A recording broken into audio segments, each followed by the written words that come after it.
September 25th, 1982, George Banks is charged with the worst mass murder in the area's history. Today, June 21st, 1983, George Banks is found guilty on all charges.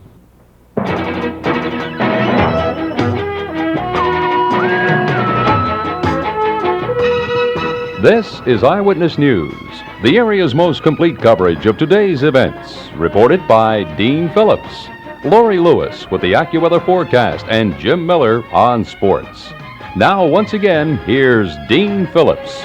Good evening, and topping the news, of course, for you at this hour, as we told you first, guilty on 12 counts of first-degree murder and 1 count of third-degree murder. That is the word indeed on George Banks tonight. Let's go to Kevin Jordan and Maureen Tierney at the Luzerne County Courthouse and the live eye for this story. Kevin? Dean, that's right. At 4:19 this afternoon, the jury foreman in the George Banks case began announcing the verdict, saying, "We, the jury, in the above-captioned case of the death of Regina Clemens, find the defendant George Emil Banks guilty of murder in the first degree." That was one of 7 first-degree murder counts that was announced in the beginning when the verdicts were announced in court. George Banks was seated. Most defendants usually stand when the verdict is announced by the jury. George Banks remained seated and showed absolutely no emotion, not flinching, not even blinking. The jury foreman then proceeded to read the other first-degree murder counts. When the foreman got to the count involving Raymond Hall, the young man who was shot outside Banks' Schoolhouse Lane home after having heard the shots fired inside, the foreman announced that the jury had found Banks guilty of murder in the third degree. Then the foreman went on to say that the jury had found Banks additionally guilty of 4 more counts of first-degree murder. After that, the charges against Jimmy Olsen, a survivor of the shootings, the only person to survive the shootings, guilty on all charges, and guilty for having stolen a car from a driver in Wilkes Barre Township to help carry out the crimes. George Banks showed absolutely no emotion. Earlier today, there were a number of reporters who were talking with one of the police prosecutors in the case, Detective Patrick Curley of Wilkes-Barre. As they were talking with him, Banks jumped out of his seat and said something to Curley of "I'll show you, pig," or something to that effect. George Banks showed earlier today that he was on edge, and the verdict came as quite a surprise to the defense team, who hoped to be able to prove that George Banks was insane, legally insane, at the time of the killings last September. But after nearly 5 hours of deliberation today, the jury found George Banks guilty of all charges. The families were here today. The families who survived, the victims of the shooting, were here today. They've kept the vigil, waiting to see what would happen in the George Banks case. Maureen Tierney is standing here with me, and Maureen has been keeping tabs on their reaction to the verdicts. Maureen. Kevin, the family of Ray Hall Jr. was here all day, the brother-in-law, the sister, the mother, the father. Now, you can't help but think that they were disappointed in that third-degree murder conviction. You see here, watching right now, the family leaving the courthouse, reporters asking, "Any comment, Mr. Hall?" No, nothing to say at all. The family was disappointed in that third-degree conviction, although all the other counts were first-degree. Throughout the day, they kept a vigil hanging over the railing on the 3rd floor of the courthouse. Talked with Mrs. Hall earlier. She said that that's the hardest part, waiting, just waiting for the jury to come out and give the verdict.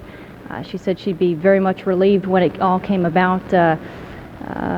Also, the father was saying, you know, he would be certainly in a good mood if the right verdict did come about. Obviously, today the third degree was a bit of a disappointment to them.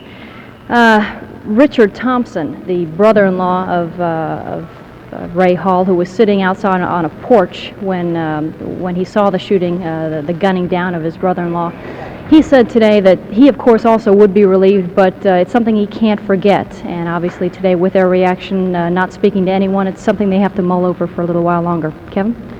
Okay, Maureen, the George Banks case is not over yet. The jury must return here. The jury that was picked nearly 3 weeks ago in Pittsburgh must return to the Luzerne County Courthouse tomorrow. Under Pennsylvania law, when a jury returns a verdict of guilty of murder of the first degree, it's up to the jury to decide the penalty. In this case, whether George Banks will get life or death. And the jury will be here tomorrow morning at 9:15 to hear additional testimony, to hear additional arguments from prosecuting and defense attorneys, and then make a decision as to whether or not George Banks will spend life in prison or get death in Pennsylvania's electric chair. And ironically, that decision will come probably tomorrow, the day George Banks turns 41, his birthday. This is Kevin Jordan with the Eyewitness News Live Eye at the Luzerne County Courthouse in Wilkes Barre. Dean? Quickly, Kevin, how does that penalty hearing work? Well, Dean, under Pennsylvania law, there are aggravating circumstances which are reasons that the defendant, in this case George Banks, should be sentenced to die in Pennsylvania's electric chair. There are mitigating circumstances the defense will be putting on the stand to show reasons why George Banks should not get death, but instead should spend life in prison. Very quickly, there are really, as we're able to analyze it, one aggravating circumstance, one mitigating circumstance. The aggravating circumstance, the prosecution is expected to tell the jury George Banks' conviction more than 20 years ago for attempted murder and a robbery and a shooting in Scranton. The defense is going to say that George Banks has a terrible mental illness, and the prosecution has just about admitted that, and will say that for that reason Banks should not get death in the electric chair, but the decision is the jury's, and as in verdicts, you never know what a jury is going to do, so we'll know probably sometime tomorrow afternoon what the verdict will be, Dean. Thank you, Kevin. Meanwhile, and quite sadly, I think the man accused of killing Shamokin Dam police officer Charles Attic will face murder charges. That story from Terry Cornelius. Handcuffed and shackled, 31-year-old Dean Troutman was shuffled by police the few feet from the Snyder County Prison to the county courthouse. Troutman is charged with shooting to death Shamokin Dam police officer Charles Attic the night of June 10th. Today, at a preliminary hearing, District Magistrate William Saylor had to decide if there was enough evidence against Troutman to make him face murder charges in court. 4 people testified at today's hearing. First to take the stand was Shamokin Dam Police Chief Warren Humphrey. Humphrey had ticketed Troutman earlier in the evening of Attic's murder. He later arrested Troutman for Attic's death. The second person to testify was an eyewitness to the shooting, Michael Rakow of Sunbury. While it took him 4 tries to point out Troutman in the crowded courtroom, Rakow said it was Troutman who shot Officer Attic in front of the old trail inn in Shamokin Dam. Rakow testified Troutman walked up to Attic's police cruiser, stuck a rifle in the window, and fired 4 shots. Also testifying at today's hearing was the medic, first on the scene after the shooting, and the Snyder County coroner who pronounced Attic dead from gunshot wounds to the chest and head. Troutman's attorney called on no one to testify today and offered no rebuttal when the district magistrate bound the case over to court. The brutal murder of Officer Attic has sent shockwaves through the community of Shamokin Dam. For that reason, District Attorney Robinson says the case is a very sensitive one to handle. I think if the public feels that a police officer doing his duty is not somehow sacrosanct almost, or more protected, then how can they possibly feel safe in their own life? And if we can't say that our law enforcement authorities should be themselves very protected, how can we protect our own citizens? Robinson says he'll seek a first-degree murder conviction against Troutman. He says the case could go to court by fall. Terry Cornelius, Eyewitness News, Middleburg. Well, $4,000 worth of illegal fireworks have been seized now in Loyalsock Township. They were taken from a Pepperidge Farms truck this morning, and the driver of the truck is George Reynolds of Sunbury. He will face charges in that case. And there's a lot of other news going on today for you. When we come back, details on some inspections going on in Scranton to make buildings there safer, and sales tax problems forced the closing of a Lock Haven business. Stay with us. Yes, it was only smoke that put firefighters in Scranton on the alert last Saturday, but that incident at a downtown movie theater sparked concern, and now an inspection of all buildings there is underway. The story from Bridget Cusick. It was after a malfunctioning popcorn machine sent smoke throughout the Ritz Theater here last weekend that safety violations reportedly were discovered. Patrons attempting to leave the building reportedly came upon blocked exits and poor lighting. Because of this and recent major fires downtown, the fire departments launched a full round of inspections at all Central City structures, checking hookups, sprinkler systems, exits, and the like. What these firefighters are doing is playing it safe, familiarizing themselves with these buildings inside and out, just in case duty calls. We hope we don't have any fire, but in case we do have one, the men will know right where to go for these to operate on these different shutoffs and things, or to make the different hookups that are necessary to feed the sprinkler system to bring the water into the building. About a half dozen structures were on today's agenda. The Scranton Times building was first in line and came out with flying colors. Officials have labeled it fire resistant, noting its concrete floors and walls, its sprinkler system, the availability of fire extinguishers and exits. Crews don't expect many violations to turn up with these inspections, but feel more secure knowing just what they're dealing with. They'll be making their rounds throughout this summer. Bridget Cusick, Eyewitness News in Scranton. Well, a sandwich shop in Lock Haven is out of business tonight. The Attorney General's office has padlocked the door tonight. Terry Cornelius explains why. It's called the Sandwich Shop, and it's sandwiched in between two other businesses on East Main Street. Today, the Attorney General's office seized the Sandwich Shop from owner Roy Miles. Miles owes the state more than $13,000 in back taxes. He also failed to file tax reports for 9 months. This morning, the Clinton County Sheriff's Office was ordered to lock the doors of the small restaurant and take inventory. The shop's assets will be sold at a sheriff's sale to raise money toward the tax debt. Deputy Attorney General Thomas Zerby says Miles could be worse off. This is also a crime, of course. Both failure to report and failure to remit are crimes, but we're not taking criminal action. We're taking really the mildest action we can. That was little sympathy to Miles, who was visibly upset about losing his shop. The state has been working with Miles for 2.5 years, in fact, since he went in business, to get Miles to pay his taxes. But Miles says he can't afford to. Mr. Miles blames unemployment in this area for his downfall. He says people in Lock Haven can't afford to eat in his restaurant, so his profits are way down. But Richard Edwards from the Department of Revenue says Miles collected the tax money he owes the state. He just never paid it. The bottom line here is that Mr. Miles did collect the sales tax.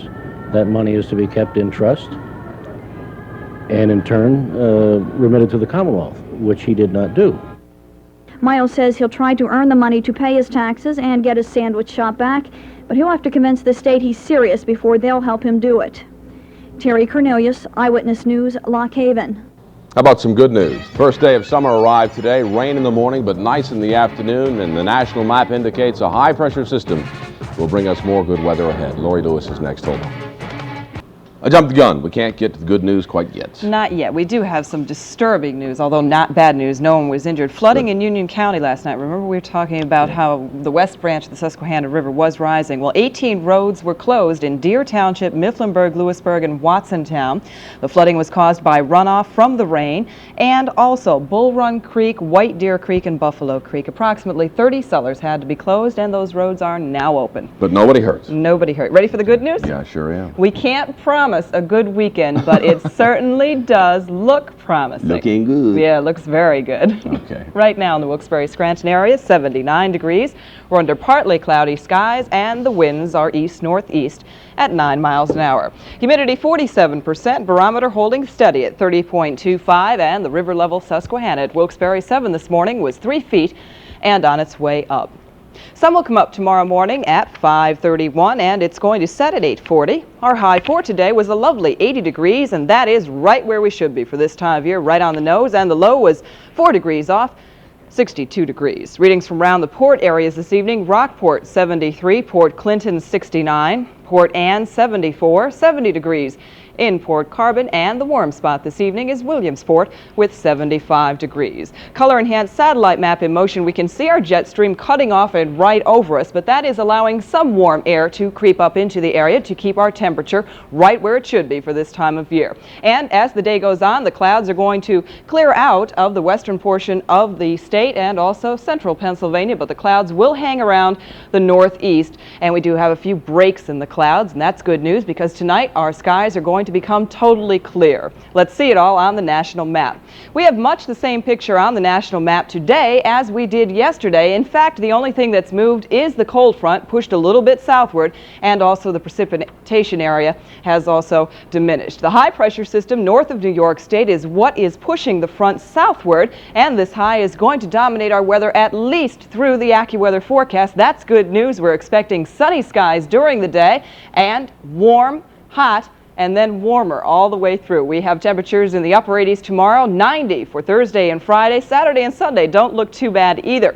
There is one point that we have to mention, though. We do have a cold front right now entering the Plain States. This front is expected to drop southward, but AccuWeather is not sure how far southward it's going to drop. They expect it to come into New York State, and we may see a thunderstorm Friday night into early Saturday, but they say it shouldn't do anything to the weekend. We should have a very nice weekend. The AccuWeather forecast this evening: clear and pleasant. 59 degrees will be our low, and for tomorrow, sunny and warm. 87 will be the high, and tomorrow night, clear, 63. The rest of the 5-day AccuWeather forecast: I'm sure you will be pleased with. This is one I like to report. Thursday, sunny and warmer, 90 will be our projected high.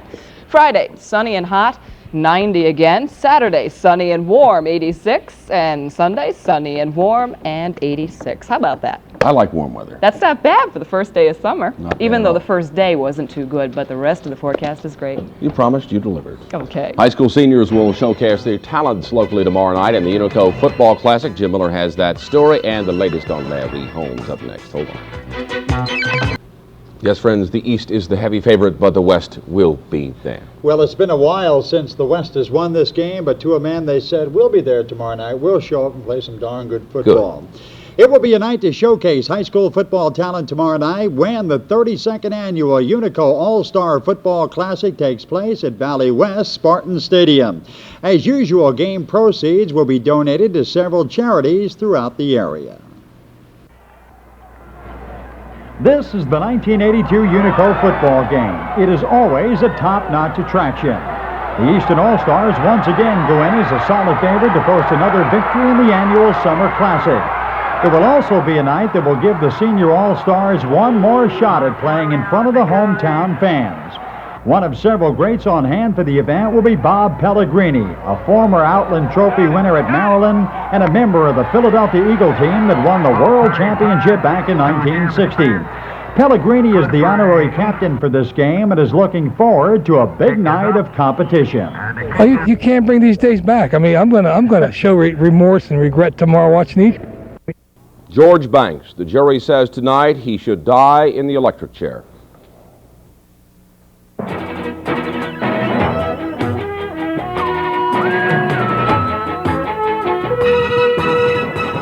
This is Eyewitness News, the area's most complete coverage of today's events.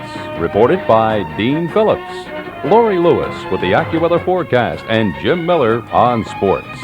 Now, once again, here's Dean Phillips. Good evening, and certainly topping the news at this hour for you. Again, we broke the story first for you. George Banks is sentenced to die in the electric chair. Let's go to Kevin Jordan and Kathy Bozinski at the courthouse. Kevin. Dean, court just let out a couple of minutes ago. The jury in the George Banks case has returned 12 death sentences for the first-degree murder convictions that the jury imposed on George Banks yesterday. The jury had deliberated nearly 5 hours today after hearing arguments from attorneys for both sides this morning why Banks should be sentenced to death in Pennsylvania's electric chair or spend the rest of his life in prison. The jury had the task of weighing aggravating and mitigating circumstances. Aggravating circumstances, those that the prosecution said showed reasons why George Banks should be sentenced to death in the Pennsylvania electric chair. The defense argued the mitigating circumstances, circumstances that would tend to show reasons why George Banks should spend the rest of his life in prison. When the jury deliberations began to go late into the afternoon, there was widespread speculation that the jury was 11-1, deadlocked in favor of the death penalty, with one lone juror holding out. Apparently, that juror's mind was changed because shortly before 5:30 this afternoon, the jury returned to Courtroom 4 at the Luzerne County Courthouse, where they had heard 2 weeks of testimony and announced that they were sentencing George Banks to 12 death sentences. There were 3 of the jurors, all of them women, who were visibly shaken by the verdict that they had returned in the Banks case, and the sentence that they had returned. The second juror to announce her verdict was choking back tears, shook visibly, and nearly lost her composure. Judge Patrick Toole was asked to poll the jury, and as she announced her verdict, again she was shaking. When she announced that she had found 12 death sentences against George Banks and had said that the reasons why were the same as stated by the jury foreman, George Banks made his only comment. He showed no emotion. He said to her, "It's not your fault, madam. You were lied to." Then when he was subdued by Luzerne County Sheriff's deputies, he turned to one of them and said to them, "I feel for her." But George Banks showed no other emotion. He was let out of the courtroom after being told by Judge Patrick Toole that he has a right to appeal and a right to file motions within the next 10 days to overturn his conviction and the sentence. Now, when that was being read to him by Judge Toole, Banks just smiled, then chortled, shrugged his shoulders. He didn't say anything else. He's been led out of the Luzerne County Courthouse and has already been taken back to the Luzerne County Prison. As is the case, any death sentence is automatically reviewable by the Pennsylvania Supreme Court. And so this case will now go directly to the Pennsylvania Supreme Court, which will look it over, see if there were any errors in the trial, and will decide if the death sentences meted out this afternoon by a jury from Allegheny County Court will stand in the case of convicted mass killer George Banks. Dean? Kevin, you talked about the reaction of George Banks himself. What about the reaction in the courtroom itself, maybe from neighbors and maybe the Raymond Hall family? Well, Dean, as you know, the family of Raymond Hall was upset at the fact that there was not a first-degree murder verdict returned in the case of Raymond Hall and his shooting death. And they were upset by the third-degree murder verdict. They were reconciled that perhaps justice could be done in their case if death sentences were handed down by the jury. And there was no visible reaction, there was no emotional reaction from the spectators. But Raymond Hall's dad was in court when the sentences were announced, and he smiled and seemed to breathe a sigh of relief that perhaps, even though the jury had not found first-degree murder in his son's case, that perhaps justice was being done. Judge Patrick Toole had warned spectators yesterday and again today that he would tolerate no emotional outbursts in the courtroom, and so there were none. It was very quiet, and there was no reaction from either the defendant or anyone in the courtroom. Well, certainly Judge Toole controlled this courtroom with an iron fist. Thank you, Kevin. So George Banks has been sentenced to die. Well, Pennsylvania enacted its new death penalty in 1978. There are a number of people on death row in this state, some from this area. Tonight, Bill Longworth has more on the death penalty. The electric chair is now in storage at the state prison in Rockview. There are 31 men on death row in this state, and last month the Supreme Court upheld Pennsylvania's death penalty law. Over a 47-year period, 350 people died in Pennsylvania's electric chair. There hasn't been an execution in this state since 1962. The last person to die was Elmo Smith, a convicted murderer from Montgomery County. There are 2 convicted murderers from our area facing death in the electric chair. 17-year-old Joseph Alicio received the death penalty for the 1981 murders of 8-year-old Cheryl Ziemba and her 4-year-old brother Christopher. Former schoolteacher Nicholas Carabin of the Scranton area is on death row for the 1979 murder of Lackawanna County prison inmate Clifford Doolittle. So far, Governor Dick Thornburg hasn't had to make a decision on whether or not to sign a death warrant. But I think the type of death penalty that has been historically approved by the Supreme Court of the United States has a proper place in Pennsylvania's criminal justice system. Thornburg says he'll sign a death warrant if the crime fits the legal definition of the death penalty law. For George Banks, death is not imminent. The Supreme Court of Pennsylvania will automatically review the case. That will take time, plus appeals that will be filed by defense lawyers. Even the possibility of a new trial makes the death penalty a long way off for George Banks. Bill Longworth, Eyewitness News, Wilkes Barre. Meanwhile, Eyewitness News has learned exclusively that charges against 2 car dealers in Lackawanna County have been dismissed. Tony Diamino of a Chrysler Plymouth dealership by that name in Music and Raymond Vasquez of Old Forge were charged with sales tax fraud and conspiracy. They were charged with falsifying records to avoid paying taxes on sold automobiles. Magistrate Tellerico dismissed the charges without giving a reason, and the state plans to refile those charges. A smoldering electrical wire in the floor joints of the cellar is what caused this month's fire at the Miller Building in Scranton. Officials also report tonight a faulty gas valve was responsible for feeding natural gas to fuel the blaze that gutted the downtown structure. PG&W and the PUC have been saying natural gas was not involved. And it's official tonight, the man responsible for the redevelopment of the Erie-Lackawanna train station in Scranton is out of the deal at this hour. J. Campbell Bryce of Columbia Bank Shares in Maryland has quit, turning over his share of the project to other developers. The word is he's leaving to pursue another project in Pittsburgh, but his company has no comment to persistent rumors that he and Mayor McNulty had a falling out. More news in a minute. We have a bit of good news tonight for the unemployed in this state. Governor Thornburg was in Wilkes Barre today announcing that Blue Cross is slicing premiums in half for the unemployed. That story from Marion Connor. If you are unemployed, you can now get hospital insurance from Blue Cross Blue Shield for approximately half price. Governor Richard Thornburg made that announcement today at a news conference in Wilkes Barre. The governor asked Blue Cross of Pennsylvania to come up with the new program, which is called Emergency Health Care for the Unemployed.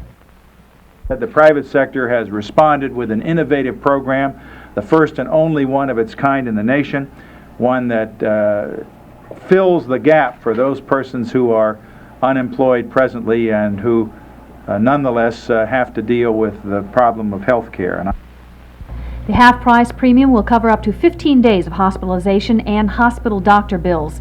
There is a $300 deductible, but every hospital in the 13 counties of northeastern Pennsylvania where the program will be in effect has agreed not to collect the deductible, so the patient will pay nothing. In order to be qualified for the insurance, both the husband and the wife must be unemployed, and they cannot be getting any kind of medical coverage from the government. Officials from Blue Cross say that approximately 100,000 unemployed people in northeastern Pennsylvania are eligible for the program. The officials expect that about 10% of those people will take advantage of the offer. Similar programs are in effect in the Pittsburgh, Harrisburg, and Allentown areas already. The program for northeastern Pennsylvania will begin on July 1st. It will only be available for 1 year. Marion Connor, Eyewitness News, Wilkes Barre. Another very breaking, developing story now. George Banks, Bill Longworth, was able to obtain an interview with George Banks apparently after his conviction. Bill. Dean, moments after the verdict or the decision on life or death was handed in, Banks was immediately taken back to the Luzerne County Prison. Here he is arriving at the prison just moments after the decision on death was made. He spoke to us just a few minutes after that. Here we go. Trial was a violation of my civil and constitutional rights. Why do you say that, Mr. Banks? Because those police lied to the jury, and a 2-hour exhumation will prove everything I say, but I need media witnesses there to prove what I'm saying. I swear on the souls of my children, that's the absolute truth. What about the death penalty, sir? How do you feel about that? I expected it all the time. I had no delusions from the beginning. Any other thoughts? They got to kill me to protect themselves. And that's what George Banks said moments after the decision on death in the electric chair was handed down at Luzerne County Criminal Court just a short time ago. That an exclusive interview with George Banks moments after it happened. Dean? You just rushed in here, literally, Bill. Good job out there. George Banks seemed to be a man very calm. From what I understand from talking to Eyewitness News reporter Kevin Jordan, Maureen Tierney, and Marion Connor, who all covered the trial at some point, he did remain calm. Now, whether or not he had anything to say once the decision on life or death was made, we don't know at this time, because there is a system in this trial where the reporters must remain inside the courtroom until the proceedings are finished. So we expect to hear more from that from Kevin Jordan, and that will probably be at 11 o'clock tonight. We'll keep the people on top of this story, and we're going to continue the story right now. We're going to go to Kevin Jordan with District Attorney Robert Gillespie. Kevin. Okay, I'm with District Attorney Robert Gillespie. Bob, this is the first chance I've had to talk to you. Obviously, you sought the death penalty in this case against George Banks, and you have to be pleased over what the jury came back with this afternoon. Well, I'm proud of the jury, Kevin. I think they displayed tremendous courage, and I realize how difficult their task was. When you face a case like this, you face it with mixed emotions. None of us like to ask for another man's life. The legislature has defined the death penalty. The jury followed that legislation. They followed it correctly. I think they did a tremendous job, and they're to be commended. Bob, for the past several months, you've been under a gag order in this case until the conclusion. This was the first time that you've had an opportunity to publicly say anything about the George Banks case. Let me ask you this. How convinced were you that George Banks was not legally insane and that he was criminally responsible for what happened at Schoolhouse Lane and at Heather Highlands? I was convinced of that from the very morning that I first saw George Banks. He certainly did not appear to be a person who was out of touch with reality. We then went to Dr. Sadoff, as you know, and the last two defendants we have sent to him for examination, he indicated to us that they were insane. So I knew that I would get an honest opinion from him. Once I got that opinion from Dr. Sadoff, and it was verified by Dr. Dietz, there was no question in my mind the man was not legally insane. Bob, let me ask you this. There's always a question here. This case is going to be immediately reviewable by the Pennsylvania Supreme Court, and there's always a question of whether or not there are grounds for an appeal. In your estimation, looking back over the trial of the past 2.5 weeks, are there grounds, do you think, for George Banks to be able to appeal not only his conviction for first-degree murder and third-degree murder, but the death sentence that's been handed down by the jury? Certainly, the individual can always take an appeal, and the aggravating circumstance that the jury has found has not been finally determined in Pennsylvania, although it has been determined. It was used in Alicio and Scranton. It was used in a case in Philadelphia that's presently before the Supreme Court. Let me say, Kevin, trying that case before Judge Toole ensured that we'd have the greatest chance that it would not be overturned. Judge Toole did an excellent job during the course of the trial, trying to protect the interests of the Commonwealth, the interest of the defendant, and the interest in the public not to have to pay to have this case tried again. So I think there are very few, if any, trial errors, and I would be surprised if it was overturned on appeal. Let me ask you just one more quick question here. We heard Bill Longworth's exclusive interview with George Banks on the way back to Luzerne County Prison. George Banks still espousing his theory that even though he shot the victims, police finished him off. What about this conspiracy theory that George Banks espoused? What has it done to the police, and what are your comments on it? Kevin, unfortunately, we all know that Mr. Banks is paranoid, and all the psychiatrists say it, and that's part of his delusional thought process. There's absolutely no truth to that conspiracy theory. And one of the difficult parts of the last 9 months is not being able to say that.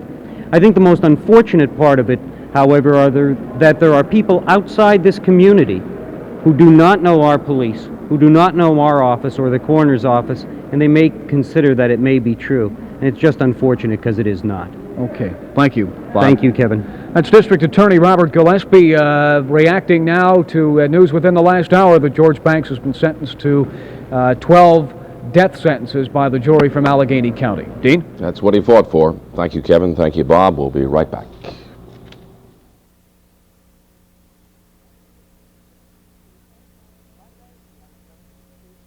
And Monday, nice weather continues, sunshine and 82. Thank you. You're welcome. Let's go back right away to Kevin Jordan at the Luzerne County Courthouse, the latest on George Banks. Kevin. Okay, Dean, I'm with Attorney Al Flora, who is the one of the attorneys who represented George Banks in the mass murder trial. Al, you've got to be disappointed at the decision of the jury today to return death sentences in this case.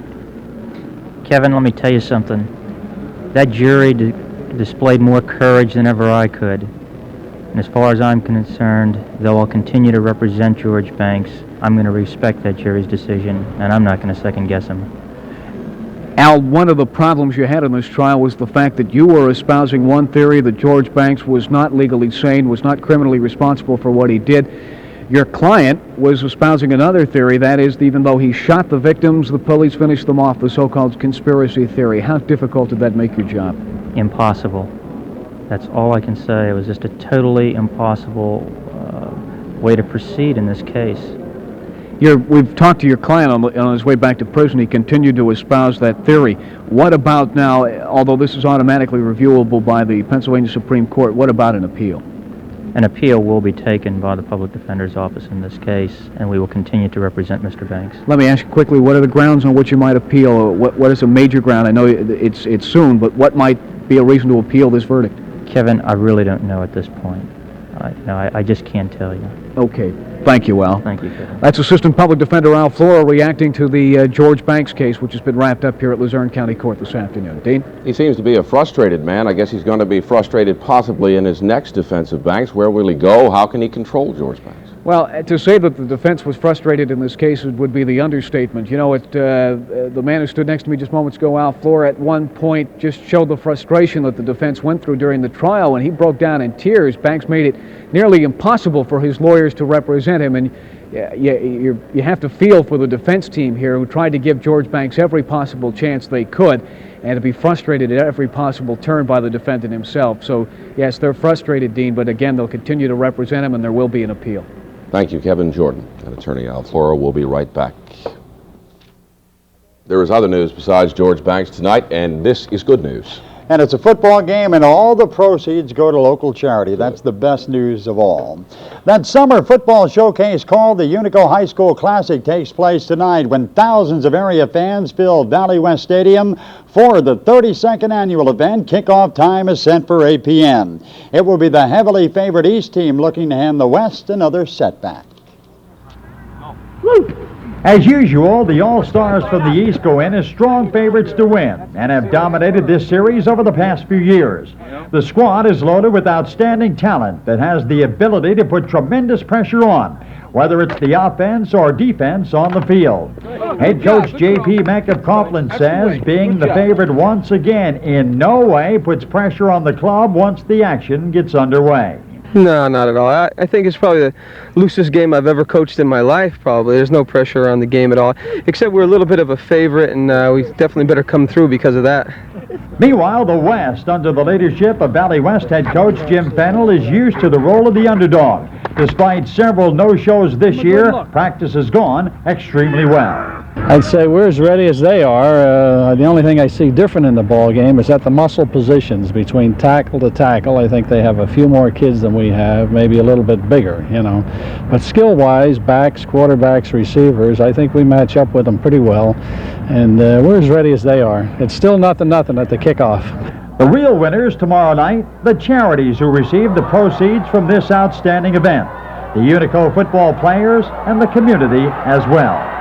The important outcome of this game is not the score or who wins or loses, but first the good that comes out of it, you know, through the efforts of the Unico chapter, and the good that comes out of it for the kids to come together as young adults, you know, and involve themselves for the first time in a community effort, in a charity type appeal. A lot of these kids have grown up with the Unico game. I think some of them maybe were 8, 9, 10 years old. Their parents took them to a Unico game and they said, gee, I want to play in that someday. So matter of fact, you know, a couple of my players said it's one of the dreams of their lives. And for a coach, it's quite an honor to be coaching such a bunch of great athletes. Of course, we're going against another great group of athletes, but it's kind of a dream for you to have this many good kids on one team at one time. The East against the West in the Unico Football Classic, 8 p.m. tonight at Valley West Spartan Stadium in Kingston. And of course, Dean will have all the highlights tonight at 11 o'clock. Nice story. Thank you, sir. We'll be right back.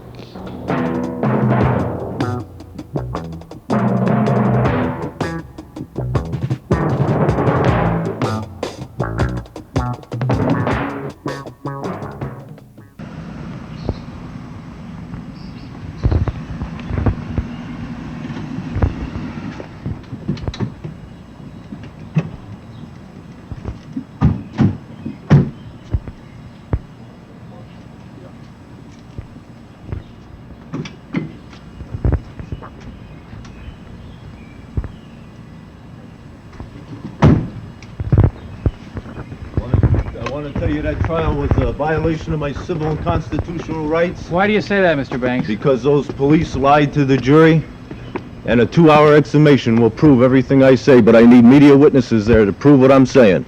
I swear on the souls of my children, that's the absolute truth. What about the death penalty, sir? How do you feel about that? I expected it all the time. I had no delusions from the beginning. Any other thoughts? They got to kill me to protect themselves.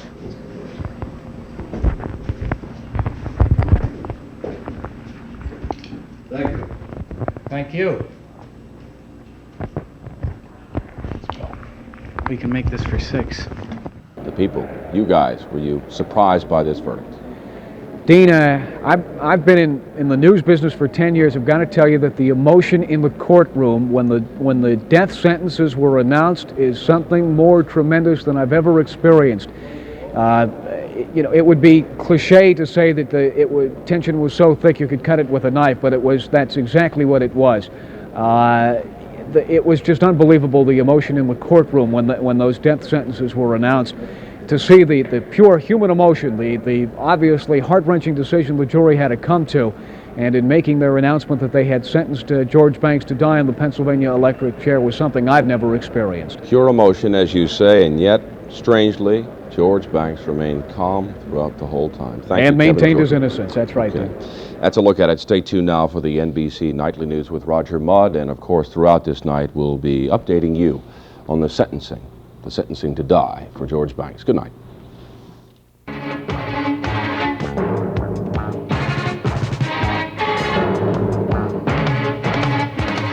Eyewitness News has been honored by the Associated Press for Best Regularly Scheduled Newscast. And for the second... I expected it all the time. I had no delusions from the beginning. George Banks, after being sentenced to die.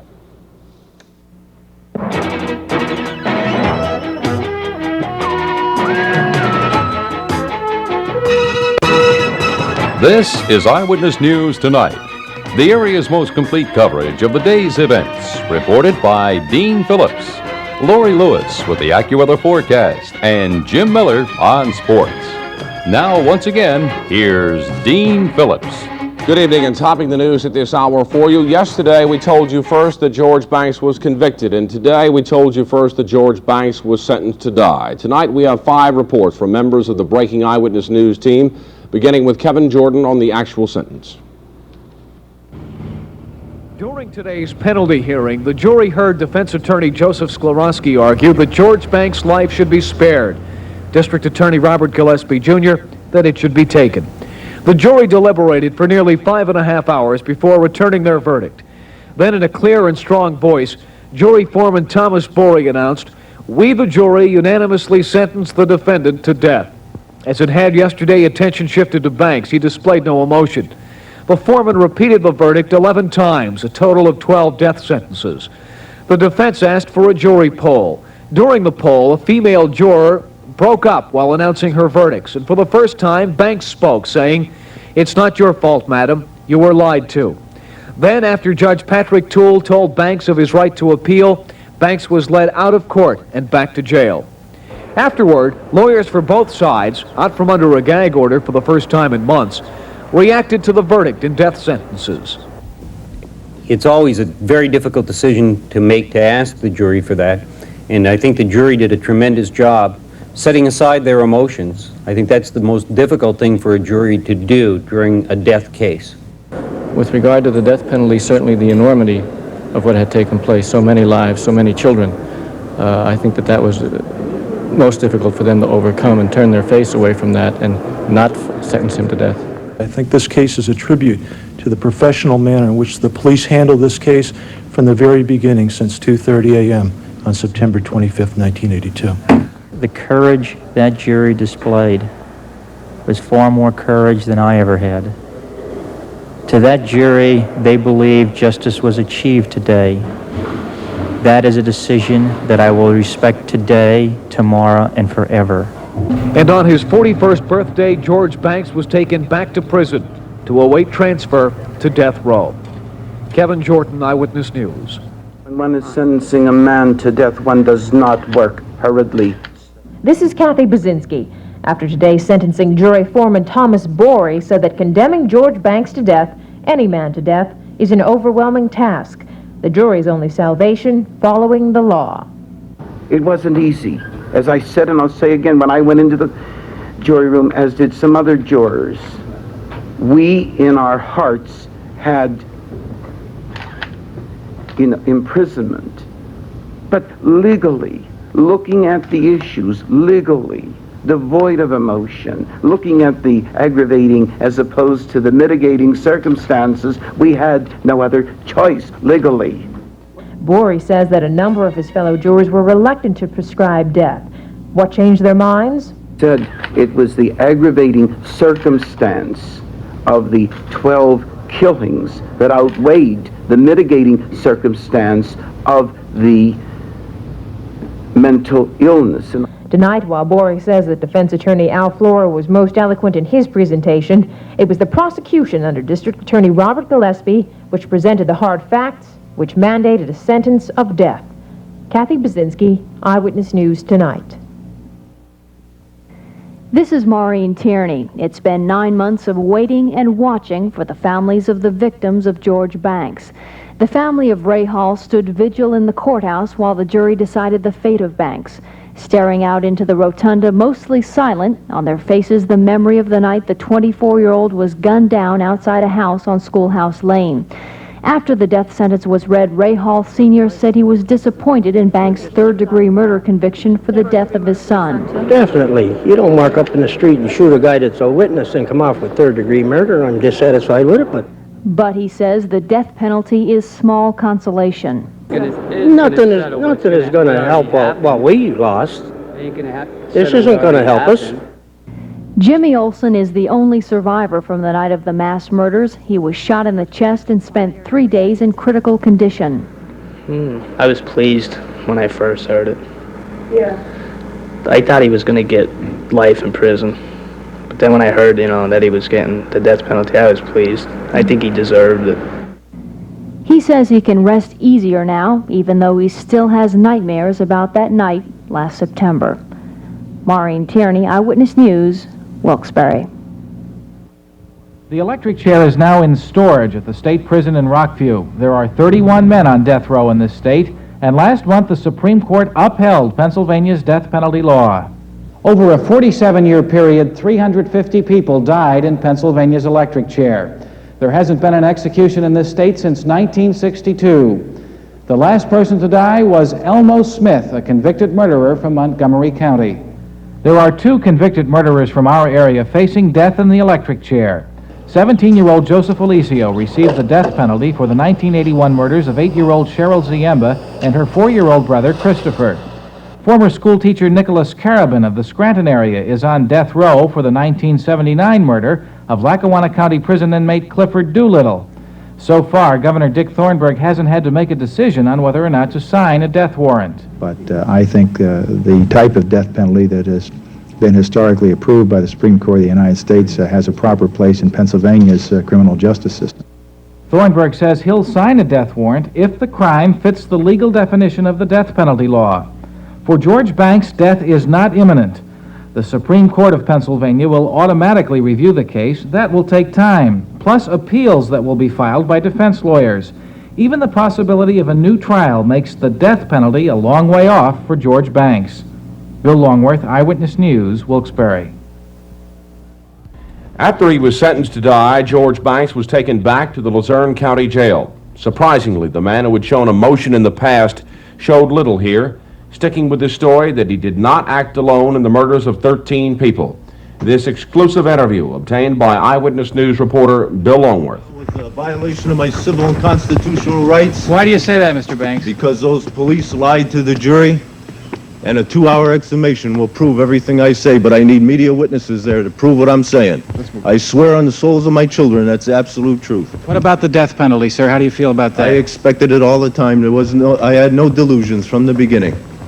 Any other thoughts? They got to kill me to protect themselves. Into the jail for George Banks, out of sight, but not out of mind.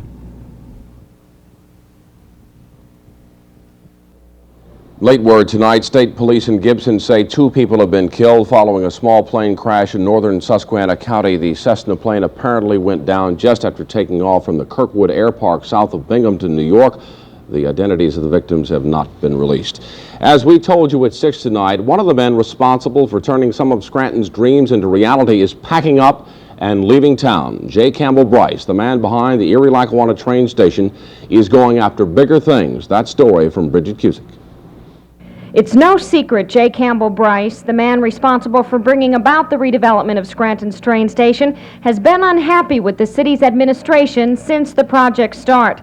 Today, developer Bryce of Columbia Bank shares in Maryland told Eyewitness News he's pulling out of the deal to take on a bigger project in his hometown. In the partnership agreement that we had, each one of us was entitled to do our own basic work, but we weren't entitled to get involved in any other hotel project. And I'm interested in station renovations and hotels, and an opportunity presented itself out in Pittsburgh. It's a project that is twice the size of the Scranton project. There's 368,000 square feet in this building. There will be a lot more commercial areas in it. It's just something that intrigues me, and I want to do. The project will be at Pittsburgh's Union Station. Bryce has sold his shares in the Scranton station to other partners in the project, but will keep office here to pursue other possible projects. Asked if a reported falling out with Scranton's mayor was part reason for calling it quits, Bryce said the decision was all business. I fight with politicians all the time. Bridget Cusick, Eyewitness News in Scranton. Sticking with a theme here, something old, something new. That can be said indeed about a federally subsidized housing project dedicated in Williamsport today. That story from Vanessa Hunter.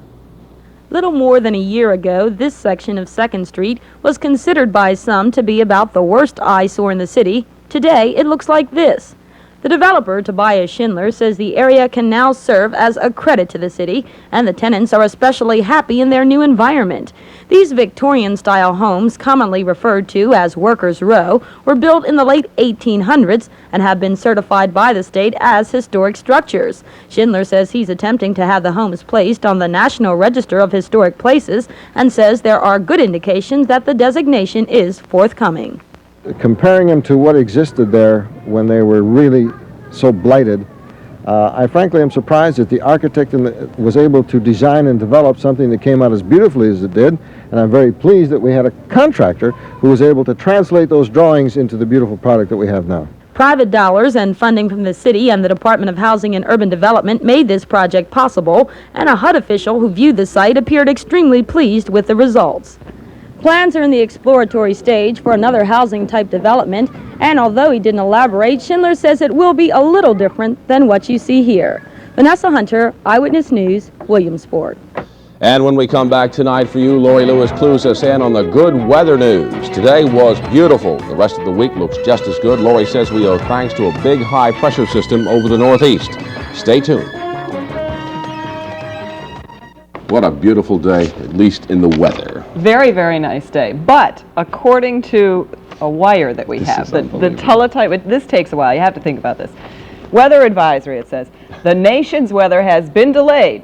It will move shortly. They're so smart. It takes a while. I thought that was so cute. I think it's great. We have a great week in store for us. Maybe a few thunderstorms Friday night, but the weekend looks good. All right. Right now, 69 degrees in the Wilkes Barre Scranton area. Clear, starlit, and moonlit skies out there tonight. The winds are east at 4 miles an hour and the humidity 55%. Barometer is rising from 30.24 and the Susquehanna River level at Wilkes Barre 7 this morning was 3.1 feet and stationary. Sun will come up tomorrow morning at 5:31. It's going to set at 8:40. Our high for today was 4 degrees above the normal of 81 and the low was 3 degrees below the normal of 58. Readings from around the areas this evening: Mexico 67, 69 degrees in Lopez, Roseto 69, Silvera 65, and 67 degrees in Cortez as well as Rosetta at 67 degrees at this hour. Color-enhanced satellite map in motion. Not too much to talk about as far as we are concerned. Lots of clear skies over Pennsylvania and for the Ohio Valley. Some clouds down in the southeast, but they are not going to affect us at all. They will move out to sea, not bother us. Let's take a look at the national map, see what's going to give us all our beautiful weather. Great big high pressure system, as Dean said right before we came into weather, right over the northeast at this hour. We have beautiful clear skies out there this evening and almost a full moon. We'll have a full moon on Saturday, so you'll have to enjoy that on the weekend. This high is going to dominate our weather for the next 2 days, give us very, very nice weather, and the thunderstorms we may see Friday night into early Saturday morning will be caused by a cool front right now entering the Great Lakes area. It is going to push eastward, increase our clouds just a little bit on Friday. There is that chance of a thunderstorm, but it's all going to clear out for the weekend, and another high pressure system right behind that cool front is going to scoot along and bring us a perfectly very nice weekend. Temperatures will be in the upper 80s. The AccuWeather forecast for this evening: we can expect clear moonlit skies and pleasant 60 degrees will be our low. For tomorrow, sunny and hot, near 90, and it will probably get to 90 in the downtown areas. For tomorrow evening, clear and 64. The rest of the 5-day AccuWeather forecast looks this way. You'll be very pleased. Friday, sunny and hot, 92 degrees will be our high. There's that chance of that thunderstorm. Saturday, sunny and warm, 84. Sunday, sunny and nice, 82. And Monday, some more sunshine and 82 degrees. Not bad at all. Do you like football? Yes, I do. Okay, well, it was a perfect night tonight for the 32nd annual Unico Football Classic. Jimmy Connors, Billie Jean King, and Chris Everett Lloyd all advance in action at Wimbledon today. Jim Miller and all the sports next. Hold on.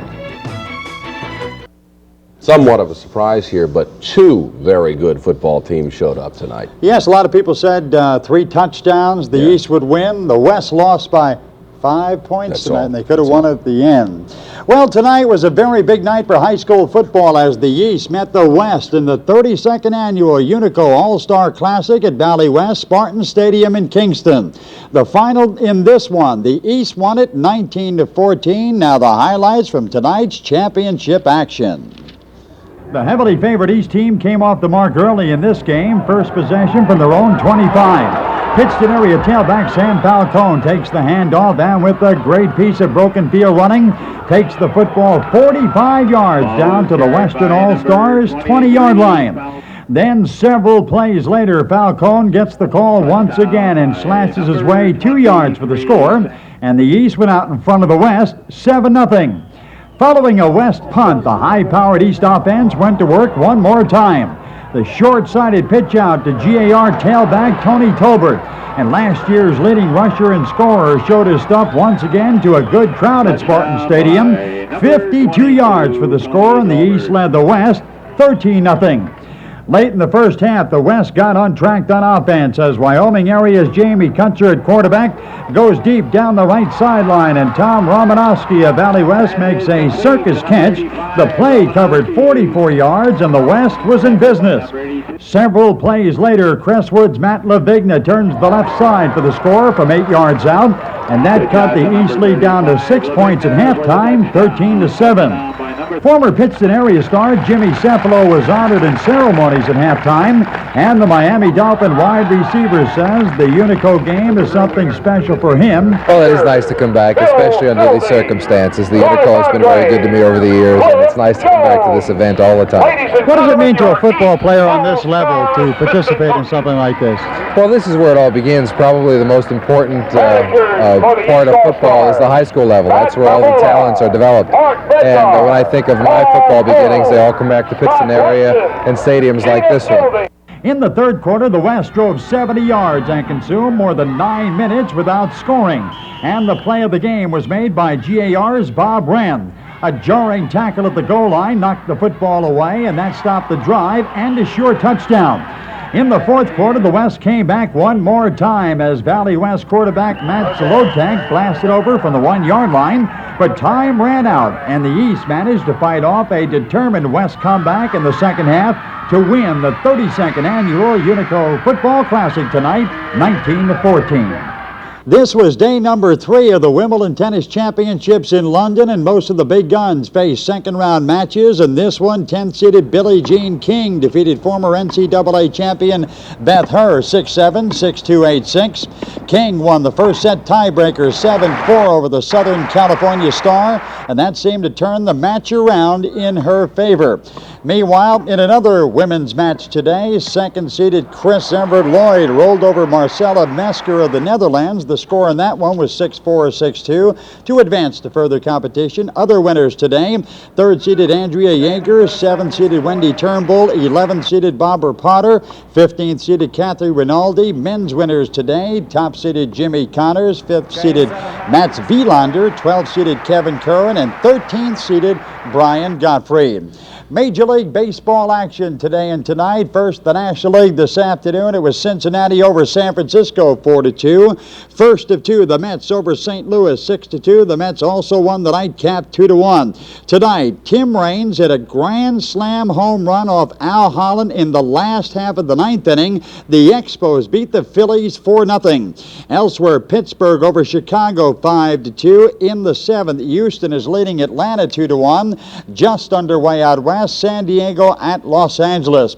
Over in the American League this afternoon, the Minnesota Twins beat Toronto 4-3. Tonight, New York beat Baltimore 5-2 on a pair of home runs. Cleveland over Boston 9-4. Detroit knocked off Milwaukee 6-2. In the 6th, Chicago is leading Seattle 4-3. In the 6th, Oakland leading Kansas City 4-1. In the 6th, Texas is leading California 5-0. And we have nothing in the Atlantic College Baseball League tonight at the Southside Sports Complex in Scranton, Allentown Wings, and the Scranton Red Sox. And again, hats off to everyone who competed in the Unico Football Classic tonight. The big winners again, Charity and the West hung tough. They sure did. Two good football teams. Yeah, really. Time is running out to pass the state budget, and one thing is certain, though, taxes will go up. Tom Bigler has some thoughts in tonight. Dean, we just got the word from sources within inside the courtroom just moments ago. As you said, 12 counts of first-degree murder for George Banks, 1 count of third-degree murder. That coming in the slaying of Raymond Hall, who was a bypasser as Banks was leaving the house on Schoolhouse Lane last August on the night of the mass murders. Once again, first-degree murder, 12 counts of that, 1 count of third-degree murder in the slaying of Raymond Hall. Now, it appears that things will take some time before everyone does emerge from the courtroom. Naturally, the defense will request a polling of the jury on all the counts. That will take about an hour or so, but the preliminary word is in. first-degree murder, 12 counts, 1 count of third-degree murder. We'll have a complete report and a wrap-up tonight at 6 o'clock. This is Kathy Bozinski with a live eye at the Luzerne County Courthouse. Dean? I'm going to say it one more time. 12 counts of first-degree murder, 1 count of third-degree murder. That is the verdict in the mass murder trial of George Banks. More tonight at 6 and throughout the night. Stay with us. Good afternoon. I'm Dean Phillips once again with another special bulletin from Eyewitness News on George Banks. Of course, the top story tonight, he has been found guilty. Kevin Jordan with more developments on this very important case for you. Kevin. Dean, that's right. Moments ago, the jury from Allegheny County, which for the last 2 weeks have been hearing testimony in the case of accused mass killer George Banks, within the last hour has found him guilty of 12 counts of first-degree murder, guilty of 1 count of third-degree murder, and guilty to all other charges in connection with the crimes he's alleged to have committed last September 25th in a crime spree that ran from the East End section of Wilkes Barre to the Heather Highlands Trailer Park in Jenkins Township to the house on Monroe Street in South Wilkes-Barre, where he eventually surrendered. The jury foreman, speaking in a strong and clear voice, announced the verdicts, saying, "First, we, the jury, in the above-captioned case, in the death of Regina Clemens, the first verdict announced, find the defendant, George Emil Banks, guilty of murder in the first degree." And it stayed that way for 7 additional counts, covering all of the victims Banks is alleged to have killed in the house at 28 Schoolhouse Lane in the East End section of Wilkes-Barre.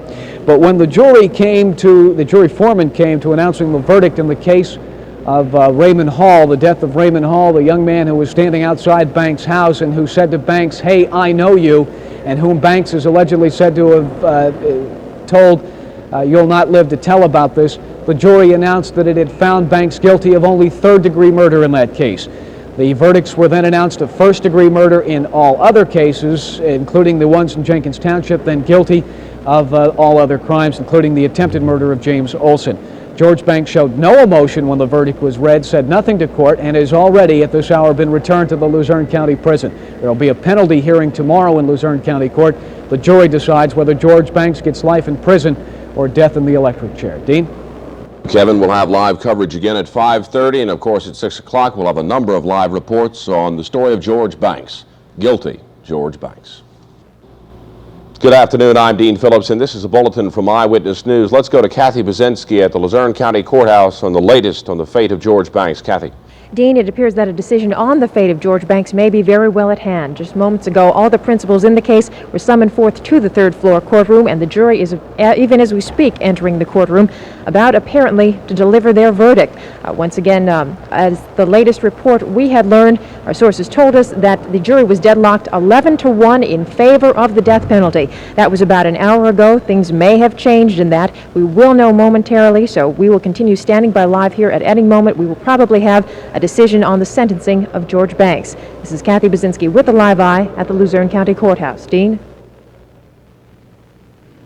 Into the courtroom now. Even as we speak, I could hear them coming in above as I was just doing the update right now. Oh, we'll stick around. We'll be back with you in just a minute to tell you the fate of George Banks. Will he be sentenced to die or will he be sentenced to life in prison? You stay with us. Reports on George Banks from the Luzerne County Courthouse. Let's go again to Kathy Bozinski. Kathy. Dean, at this hour, it appears that the verdict is in. Our sources within the courtroom are telling us a decision of death for George Banks. At this hour, the jury itself is being polled, but our sources within inside the courtroom have told us that at least they have returned a verdict of death for George Banks.